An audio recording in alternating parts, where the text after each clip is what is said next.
오늘 송년주일을 맞이하여 본문 말씀을 근거로 해서 우리의 소망은 어디에 있는가 두 번째 시간을 가지기 원합니다. 영국의 유명한 극작가 셰익스피어의 햄릿에 나오는 유명한 대사가 있습니다. 여러분 아마 들어보신 적이 있을 거예요. 죽느냐 사느냐 이것이 문제로다. 이런 대사가 있어요. 이 햄릿의 내용은 대충 이렇습니다. 햄릿은 왕자인데 자신의 아버지가 왕이에요. 자신의 생부가 죽게 됩니다. 그런데 놀라운 것은 그의 영이 햄릿을 찾아와요. 그 영은 햄릿의 삼촌이, 그러니까 죽은 아버지의 남동생이 자신의 친어머니와 정분으로 인해 아버지를 암살했다고 고발합니다. 그토록 정결하고 품이 있었던, 평상시 너무나 존경했던 어머니에 대한 실망과 삼촌에 대한 미움으로 인해 내면의 고통을 느끼던 햄릿이 이런 대사를 한 겁니다. 죽느냐 사느냐 이것이 문제로다. 그런 그 고통 가운데 결국 보복을 선택합니다. 삼촌과 결투를 벌이게 되는데 그 와중에 햄릿도 죽고 삼촌도 죽고 햄릿을 좋아했던 연인 오피리아까지 정신병으로 죽게 됩니다. 그리고 연극은 끝나요. 그래서 비극입니다. 햄릿을 읽으며 우리는 두 가지 생각을 하게 됩니다. 첫 번째로는 우리 인생에는 죽고 사는 것을 결정하는 문제도 있는 것 같아요. 모두가 그런 문제는 아닐 거예요. 하지만 이런 문제도 있다는 생각을 하게 되고요. 한편 햄릿이 좀 더 신중하고 지혜로웠다면 어땠을까? 그 문제를 봉착했을 때 그가 좀 더 신중하고 지혜로웠더라면 이런 생각을 해보죠. 그는 문제 해결을 위해 무엇을 선택한 겁니까? 보복을 선택했어요. 복수를 선택했습니다. 하지만 그 문제를 해결하지 못했죠. 바로 그것을 잘 보여주는 것이 바로 햄릿이라는 비극인 것입니다. 바울은 로마서의 결론 부분에서 하나님을 향한 송영, 그러니까 하나님께 영광을 돌리는 찬송으로 마치고 있습니다. 자, 27절을 우리 다시 한번 읽어보겠습니다. 시작. 지혜로우신 하나님께 예수 그리스도로 말미암아 영광이 세세무궁하도록 있을지어다. 아멘. 이 사도 바울은 이 로마서를 읽는 사람들이 결국 모든 영광을 하나님께 돌리기를 원했습니다. 그러니까 로마서를 처음부터 마지막까지 제대로 읽은 사람은 결국 이런 고백을 하게 될 것이다. 모든 영광 하나님께. 자, 그런데 오늘 본문에 보면 사도 바울이 영광을 돌리는 하나님은 어떤 하나님입니까? 성경에 보면 지혜로우신 하나님이에요. 지혜로우신 하나님.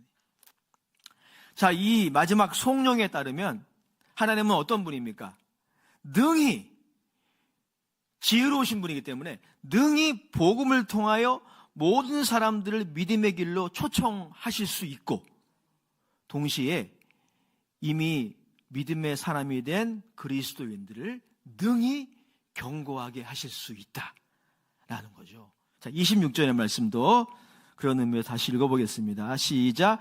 이제는 나타내신 바 되었으며 영원하신 하나님의 명을 따라 선지자들의 글로 말미암아 모든 민족이 믿어 순종하게 하시려고 알게 하신 바 그 신비의 계시를 따라 된 것이니 이 복음으로 너희를 능히 경고하게 하실. 아멘. 지혜로우신 하나님께 지금 영광을 돌리고 있습니다.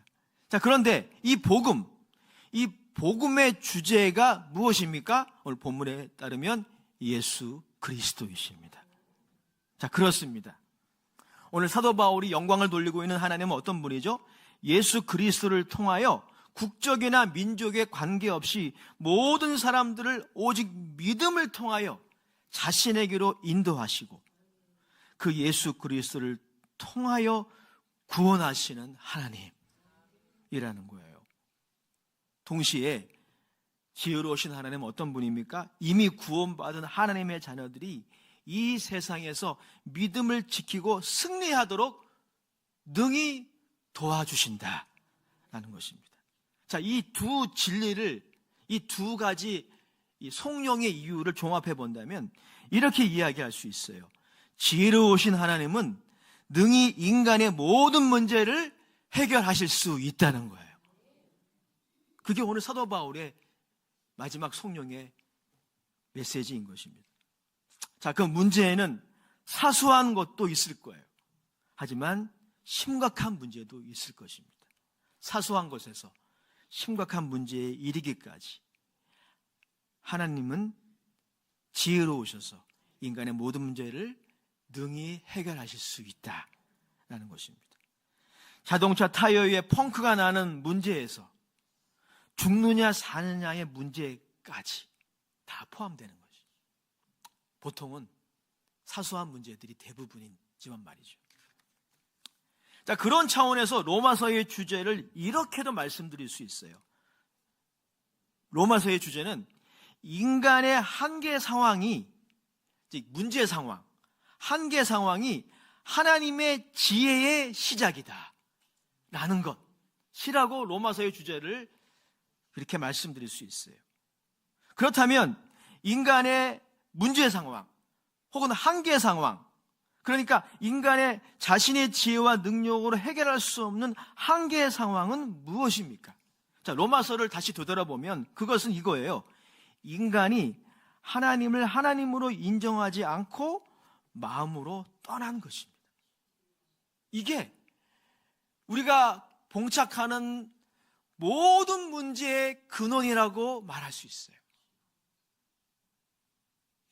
근원적으로 보자면 그렇다는 거죠. 로마서 1장 21절에 보면 바로 그 인간의 모습이 잘 묘사되어 있는데 우리 다시 한번 읽어보겠습니다. 로마서 1장 21절입니다. 시작. 하나님을 알되 하나님을 영원롭게도 아니하며 감사하지도 아니하고 오히려 그 생각이 허망하여지며 미련한 마음이 어두워졌나니. 어두워진 것나니. 즉 여러분, 인간의 문제가 뭐냐면 지혜가 없어진 거예요. 어리석게 된 겁니다. 하나님을 떠남으로 이렇게 된 거예요. 하나님을 떠난 인간은 그 상실한 마음으로 살아갑니다. 28절도 읽어보겠습니다. 로마서 1장 28절입니다. 시작. 또한 그들이 마음에 하나님 두기를 싫어하며 하나님께서 그들을 그 상실한 마음대로 내버려 두사 합당하지 못한 일을 하게 하셨으니. 하나님을 떠난 인간은 그 마음이 상실한 마음이 된 거예요. 그래서 스타로 살아갑니다. 여러분, 스타가 뭐죠? 스타. 스스로 타락한 자. 연식이 있는 유머죠. 근데 여러분, 이게 바로 인간의 모습이라는 것입니다. 로마서 3장 9절 12절에 보면 하나님을 떠난 인간의 이 상실한 마음, 그리고 그러한 삶을 잘 표현하고 있는데 이 부분 제가 읽어드리겠습니다. 로마서 3장 9절에서 12절입니다. 그러면 어떠하냐? 우리는 나으냐? 결코 아니라 유대인이나 헬라인이나 다 죄 아래에 있다고 우리가 이미 선언하였느니라. 기록된 바 의인은 없나니 하나도 없으며 깨닫는 자도 없고 하나님을 찾는 자도 없고 다 치우쳐 함께 무익하게 되고 선을 행하는 자가 없나니 하나도 없도다. 이것이 바로 인간의 한계 상황, 문제 상황의 모습이에요. 인간은 어떤 존재입니까? 스스로 자유의지로 타락했으나 그때 상실한 마음으로 인해 그 자유의지를 잃어버렸어요. 그래서 그 타락에서 다시 돌이키는 것은 스스로 하지 못해요. 여러분, 이것이 인간의 공경의 모습입니다. 이게 인간의 한계 상황의 이 본질이에요. 스스로 자신의 자유의지로 하나님을 떠났으나 그때 그 자유의지를 상실해버렸기 때문에 회복은 스스로 하지 못하는 거예요. 그게 로마서가 우리에게 보여주는 인간관입니다. 그래서 인간의 양심에서 출발한 종교와 도덕이 이 문제를 해결하지 못한다는 거죠. 그만큼 인간은 본질적으로 부패해 있는 거예요. 다 치우쳐 함께 무익하게 되고 선을 행하는 자가 없나니 하나도 없도다. 그런데 여러분, 이 인간의 공경, 이 한계 상황에 하나님이 개입하셨다. 이게 로마서의 주제인 것입니다. 그 하나님은 어떤 하나님입니까? 지혜로우신 하나님이에요. 지혜로우신 하나님이 인간의 이 한계 상황, 문제 상황을 내버려 두지 아니하고 개입하셨다 라는 것이죠. 그리고 그 하나님의 해법, 하나님의 솔루션이 뭐냐면 예수 그리스도예요. 그래서 예수님이 바로 하나님의 지혜입니다.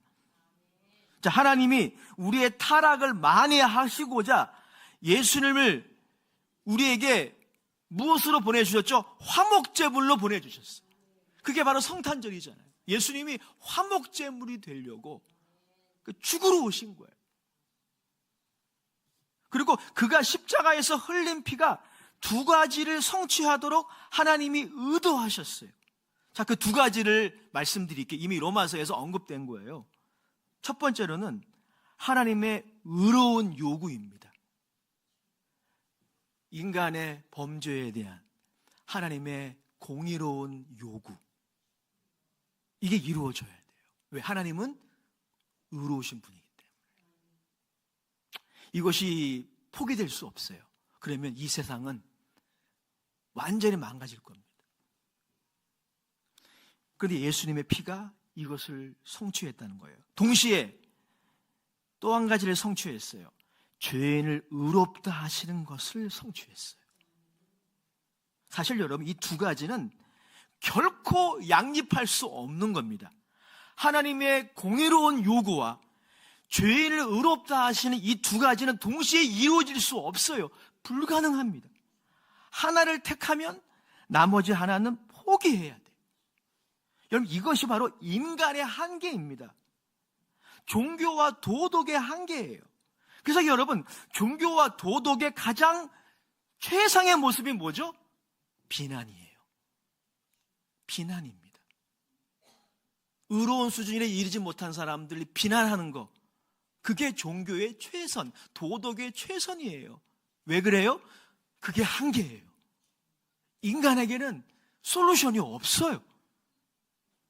하지만 여러분, 지혜로우신 하나님은 예수 그리스도의 희생을 통해 그 일을 하셨다는 거예요. 지혜로우신 하나님만이 그 일을 하실 수 있었던 것이죠. 로마서 3장 24절에서 26절이 바로 그 하나님의 지혜를 잘 표현하고 있어요. 우리 같이 읽어보겠습니다. 로마서 3장 24절 25절 시작. 그리스도 예수 안에 있는 성령으로 말미암아 하나님의 은혜로 값없이 의롭다 하심을 얻은 자 되었느니라. 이 예수를 하나님이 그의 피로써 믿음으로 말미암아 화목제물로 세우셨으니 이는 하나님이 길이 참으시는 중에 전에 지은 죄를 간구하심으로 자기의 의로우심을 나타내려 하심이니 곧 이때 자기의 의로우심을 나타내사 자기도 의로우시며 또한 예수 믿는 자를 의롭다 하려 하심이니라. 여러분, 죄를 간구하시는 것과 하나님의 의로우심을 나타내는 게 동시에 이루어진 거예요. 이건 동시에 이루어질 수 없는 겁니다. 근데 예수 그리스도를 통하여 동시에 이루어지게 하셨어요. 그분의 피가, 그분이 십자가에서 흘린 그 피가 그 일을 하신 거예요. 이 예수님을 믿는 자들을 하나님은 어떻게 도우십니까? 인간의 원초적인 타락을 만회하고 변화의 삶을 살아가도록 인도해 주십니다. 능히 그 일을 하셔요. 그래서 하나님이 지혜로우신 하나님입니다. 인간의 지혜로는 할 수 없어요. 자, 뿐만 아닙니다. 지혜로우신 하나님은 예수 그리스도의 복음으로 이미 구원받은 하나님의 사람들을 능히 도우실 수 있습니다. 우리 본문 로마서 16장 26절 다시 한번 읽어보도록 하시겠습니다. 16장 26절 시작. 이제는 나타내신 바 되었으며 영원하신 하나님의 명을 따라 선지자들의 글로 말미암아 모든 민족이 믿어 순종하게 하시려고 알게 하신 바 그 신비의 계시를 따라 된 것이니 이 복음으로 너희를 능히 경고하게 하실. 아멘. 이미 구원받은 모든 사람들의 현실이 있어요. 그건 뭡니까? 우리가 예수를 구주로 영접하고 결신하는 순간 즉시 천국으로 이사하지 않는다는 거예요. 그러면 얼마나 좋겠어요. 우린 이 땅에서 예수를 믿기로 결신한 이후에 이 땅에서 믿음으로 삶을 살아내야 합니다. 그리고 현실적으로 인정을 할 수밖에 없는 것은 믿음으로 산다는 것이 결코 쉽지가 않아요. 믿음으로 살아가는 삶 그 자체를 통과하기가 때로는 쉽지 않다는 것입니다. 그래서 예수님은 그 길을 좁은 길이라고 설명하셨어요. 넓은 길이 아니라 좁은 길이라고 설명하셨어요. 하나님의 자녀들도 믿음으로 인생을 살아가면서 그래서 여러 난제들에 봉착하게 됩니다. 그 문제들도 굉장히 다양하죠. 여전히 자신 안에 남아있는 연약한 죄성으로부터 시작하여 다양하고 가지각색의 문제들을 그리스도인들도 이 땅에서 경험하고 그 문제를 겪게 되고 또 통과해야 돼요. 그리고 종종 우리는 그 문제 앞에서 무력하게 짝이 없는 또 형편없는 자신의 모습을 발견합니다. 자신의 한계 상황을 발견하는 거죠. 자, 우리가 오늘 본문 두 번째로 읽은 시편 139편의 저자 다윗도 매 한 가지였습니다. 그가 경험하는 문제가 어떤 것이었는지 본문은 우리에게 자세하게 말하고 있지 않아요. 한 가지 분명한 것은 굉장히 힘들었던 것 같아요. 얼마나 그 문제가 어려웠든지 오늘 다윗의 토로하는 이 시편에 보면은 그가 그 상황에서 저 멀리 도망하고 싶다고 그렇게 표현하고 있습니다. 시편 139편 9절의 말씀 이렇게 기록하고 있습니다. 다 같이 한번 읽어보겠습니다. 9절이에요. 시작. 내가 새벽 날개를 치며 바다 끝에 가서 거주할지라도. 고대인들은 바다 끝이 음부라고 생각했어요. 지구가 둥글다고 생각하지 않았기 때문에 바다 끝이 음부, 사람이 죽으면 가는 곳이라고 생각을 했어요. 그러니까 여러분, 다윗이 너무 문제가 힘드니까 죽음을 생각한 거예요. 하나님도 안 계시고 이 문제가 주는 고통도 없는 그곳으로 내가 날개가 있다면 그곳으로 가고 싶다는 거예요. 저는 과거에 극단적인 선택을 하는 분들을 이렇게 정죄의 시각으로 많이 바라보았습니다. 물론 그걸 권장하는 것도 결코 아니에요. 어리석은 선택입니다. 하지만 요즘에 인생을 좀 살아서 그런지 조금 이해가 돼요. 너무 문제가 자신을 힘들게 하고 자신을 어렵게 하면 오늘 다윗이 그런 거예요. 바다 끝에 가고 싶다는 거예요. 하나님도 안 계시고 사람도 보기 싫고 그리고 이 문제가 나에게 주는 고통도 없는 그곳으로 가고 싶다는 거예요. 지금 다윗의 모습이 여러분 우리의 모습일 수도 있는 거죠. 우리의 일반적인 반응일 수도 있다는 것입니다. 실제로 우리 인생에는 이러한 난제를 만났을 때 유사 피난처들이 많아요. 유사 피난처란 사실 피난처가 아니에요. 우리를 유혹하는 피난처입니다.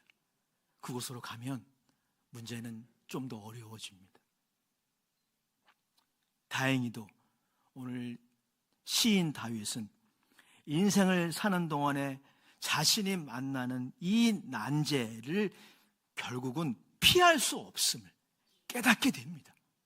그런데 그것만 깨달은 게 아니에요. 만약에 다윗이 그것만 깨달았다면 나에게 지금 고통을 주는 이 문제 나 피할 수 없다. 그것만 깨달았다면 얼마나 절망적일까요?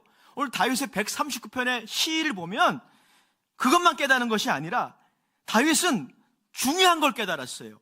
자신보다 지혜로우신 하나님이 계시다. 자신보다 지혜로우신 하나님이 계시다. 이걸 깨달은 거죠. 그 하나님은 다윗의 고백에 의하면 그의 모든 생각과 상황을 아신다는 거예요. 자, 우리가 본문으로 삼지 않았지만 139편 2절 5절에 이렇게 말씀하고 있습니다. 주께서 내가 앉고 일어섬을 아시고 멀리서도 나의 생각을 밝히 아시오며 나의 모든 길과 내가 눕는 것을 살펴보셨으므로 나의 모든 행위를 익히 아시오니 여호와여 내 혀의 말을 알지 못하시는 것이 하나도 없으시니이다. 주께서 나의 앞뒤를 둘러싸시고 내게 안수하셨나이다. 아멘. 또한 다윗은 무엇을 깨달았습니까? 이 하나님이 인생의 난제 앞에서 고통스러워하는 다윗을 감싸고 붙드신다는 것을 깨달았어요. 10절의 말씀 이렇게 기록하고 있습니다. 거기서도 그 바다 끝에 갈지라도 그 유사 피난처로 가서 내가 더 힘들어진다 할지라도 거기서도 주의 손이 나를 인도하시며 주의 오른손이 나를 붙드시리이다. 무엇보다 오늘 우리가 읽은 본문의 말씀에 의하면 다윗이 무엇을 깨달았습니까? 이 하나님이 그를 지으신 창조의 하나님이시라는 거, 이걸 깨달았어요. 하나님은 창조의 하나님이십니다. 여러분 믿으시나요? 그런 피조물이 아니에요. 그래서 그분의 지혜에는 한계가 없는 거예요. 우리는 피조물이기 때문에 우리의 지혜는 한계가 있는 거예요. 하지만 그분은 창조주예요. 그분의 지혜는 무궁해요. 한계가 없습니다. 그래서 다윗이 깨달은 바가 무엇입니까? 하나님에게는 문제 해결의 방법이 바다의 모래보다 많다는 거예요. 바다의 모래보다. 자, 오늘 본문 17절 18절의 말씀입니다. 같이 읽어보겠습니다. 시작. 하나님이여 주의 생각이 내게 어찌 그리 보배로운지요 그 수가 어찌 그리 많은지요 내가 세려고 할지라도 그 수가 모래보다 많도소이다. 내가 깰 때에도 여전히 주와 함께 있나이다. 하나님은 다윗을 기묘한 방법으로 도우실 것이다. 사랑하는 여러분, 다윗만이 아니라 하나님이 여러분도 기묘한 방법으로 도우실 거예요. 신학자 고든 웨남은 시편 139편을 주석하면서 이렇게 말했습니다. 다윗이 말한 바 의미는 이것이다. 인간의 모든 문제 중에서 하나님의 범위를, 하나님의 능력과 지혜의 범위를 벗어나는 것은 없다는 거예요. 그래서 실로 지혜로우신 하나님은 인생들을 신기하고 기묘한 방법으로 도우실 것이다. 여러분, 그 예가 오늘 다윗에 의하면 우리의 신체라는 거예요. 신체. 몇 년 전 소천하신 황수관 박사님을 여러분 아시나요? 이분은 그리스도인이자 의사시고 장로님이셨어요.